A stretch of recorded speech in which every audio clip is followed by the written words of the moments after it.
كابتن رامي، بمناسبه ان انت منزل بوست عامل قلق على السوشيال ميديا، ايه رايك في اللي محمد رمضان عمله؟ في مثل يقول لك ما تزعلش على الراجل لو مات، ازعل عليه لو خاب. بالظبط ايه كده. القرف ده؟ معلش ايه القرف ده؟ هو ممكن يعني مش لدرجه براه يعني. أيوة. حتى شكل صدرك في البراه يعني أيوة. معلش يعني. حد ايه ده؟ ايه ده يا عم؟ أيوة. ده ايه ده؟ ايه ده الرقصات ما بقوش يلبسوا كده.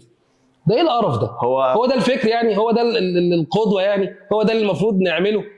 يعني نازل ببرنامج وانا بساعد الناس وانا ما اعرفش ايه. وخلي بالك برضو في مشكله كبيره جدا.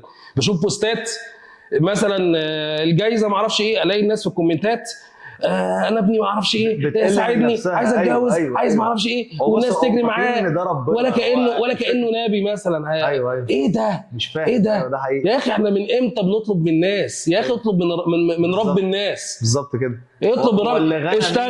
اشتغل وادعي ربنا انه يجوزك. يعني انت دلوقتي يا رب جوزني يا رب، ماشي، وانزل اشتغل.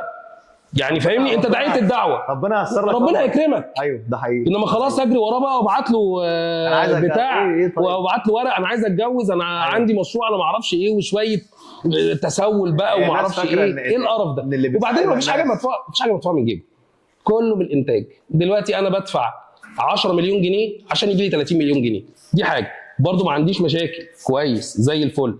لما ما اطلعش ببراه بقى عشان الناس اللي مثلا بتاخد ده ايه المنظر السيء ده يا اخي؟ عشان الناس اللي بتاخده قدوه ده عار يا عم. مين المتخلف اللي ياخد ده قدوه؟ معلش يعني. ما هو لو انت هتاخد ده قدوه يبقى انت متخلف. أيوة. انت متخلف. انت المره الجايه تلبس لي فتله بقى ولا ايه؟